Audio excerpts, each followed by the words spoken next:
ኢሳክ ኔትስ ፈርስት ፕሪሚየር ሊግ ጎል ፎር ሊቨርፑል ኢን ክሩሻል ዊን አት ዌስትሃም። ይሄ የኢስፔን ሄድላይን ወይም ደግሞ አርዕስተ ዜና ነበረ ስለ ኢሳክ ባወሩበት። ስለዚህ ሊቨርፑሎች ዌስትሃምን 2-0 ከሜዳቸው ውጪ ባደረጉት ጨዋታ አሸንፈው መውጣት ችለዋል እሁድ ዕለት። እናም ይህኛው በጣም ብዙ ትኩረት አግኝቷል በተለያዩ ሚዲያዎች። ምክንያቱም አይዛክ ወደ ሊቨርፑል ሲመጣ ሬኮርድ ብሬኪንግ በሆነ ወይም ደግሞ ክብረ ወሰን በሰበረ የዝውውር ዋጋ መሆኑን እናውቃለን። እና ያው የአይዛክ ጎል በሁለተኛው አጋማሽ ላይ 60ኛው ደቂቃ ላይ ነበር የተቆጠረው። ከዛ ግን የተለያዩ የሚዲያ አውትሌቶች ቫይታል ወይም ደግሞ በጣም አስፈላጊ እንደነበር ነው የሚገልጹት። ያው 2-0 ነው ጨዋታው የተጠናቀቀው። በ92ኛው ደቂቃ ላይ ኮዲ ጋክፖ ሁለተኛውን ጎል ወይም ደግሞ ማሸነፋቸውን ያረጋገጡበትን ጎል ማስቆጠር ችሏል። ቢሆንም ግን ትኩረት የነበረው የኢሳክ ማስቆጠር ላይ ነው። ስለዚህ የተለያዩ የሚዲያ አውትሌቶች እነሱ the goal was overdue በማለት የተናገሩት በስተመጨረሻ መጣ እንደማለት ነው። ስለዚህ በተመሳሳይ ሰዓት የዘገቡት ነገር ምንድን ነው?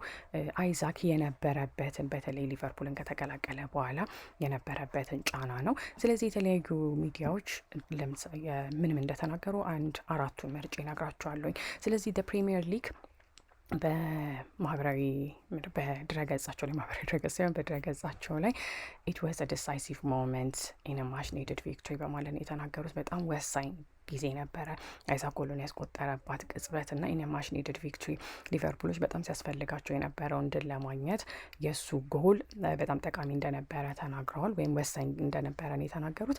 ከዛ በተጨማሪ ደግሞ በፕሪሚየር ሊግ ድረገጽ ላይ ዘገባቸው ላይ የተናገሩት ነገር ምንድን ነው ወይም ደግሞ ያተኮሩበት ነገር አንድ ነገር ምንድን መሰላችሁ? አሌክሳንደር ኢሳክ ጎሉን ሲያገባ የነበረውን መረጋጋት በጣም አድንቀው ሲያወሩ ነበረ። ሮይተርስ ደግሞ ምን በማለት ነው የገለጹት? it helped liverpool to a vital win በማለት ነው የገለጹት። ስለዚህ ሊቨርፑሎች ያው ሪሰንትሊ በቅርቡ በጣም ስትራግል እያደረጉ ወይም እየተሰቃዩ አይደል ያሉት ድል ለማስመዝገብ የተቸገሩ መሆናቸውን ተመልክተናል። ስለዚህ ይሄ የአሌክሳንደር ኢሳክ ጎል ሊቨርፑሎች አስፈላጊ የሆነ ድል እንዲቀዳጁ እንደረዳቸው ተናግሯል። ኢስፔን እና ሌሎች ደግሞ ምንድን ያሉት the goal lifted pressure on both the striker and their manager Arne Slot በማለት ተናግሯል። ስለዚህ ይሄ ጎል ፊት መስመሩ ተጫዋች በአሌክሳንደር ኢሳክ እና በማኔጀራቸው ወይም በአሰልጣኛቸው አርነ ስሎት ላይ የነበረውን ጫና ሊፍት እንዳደረገው ወይም እንዳነሳው ነው የሚገልጹት። ስለዚህ ይሄ ምን ማለት ነው? ምናልባትም ሊቨርፑሎች በዘንድሮ የውድድር ዓመት ያላቸውን አቋም የሚቀይሩበት ቁልፍ የሆነ ወቅት ሊሆን እንደሚችልም ተናግሯል ማለት ነው። ሌሎች አርዕስተ ዜናዎች ምንድን ነው በማለት የተናገሩት the goal ended Liverpool's rot የሚል ሀሳብ ላይ ነው ያሉት። ይሄ ምን ማለት ነው?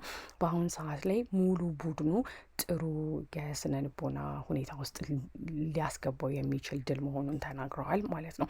ስለዚህ አሁን ከጨዋታው በኋላ ስለነበሩ ሀሳቦች በምናነሳበት ጊዜ ያው አሌክሳንደር ኢሳክ እሱ እንደውም ከጨዋታው በኋላ የሰጠው ሀሳብ ምንድን ነው? I have work to do ያለው አሁን መስራት ያለብኝ ነገሮች አሉ ያለው። ስለዚህ ትላንትና ሲሆን እሁድ ዕለት፣ ምክንያቱም ዛሬ ማክሰኞ ነው፣ እሁድ ዕለት የመጀመሪያ የፕሪሚየር ሊግ ጎሉን ለሊቨርፑል ቢያስቆጠርም ነገር ግን በዛ ደስተኛ እንዳልሆነ መረዳት እንችላለን። ከዛ በተጨማሪ የተለያዩ ሚዲያዎች ሲዘግቡት የነበረው ነገር ምንድን ነው? የቡድን አጋሩ ያው አሌክሳንደር ኢሳክ ጎሉን ካገባ በኋላ ብዙ በጣም ደስታውን አልገለጸም።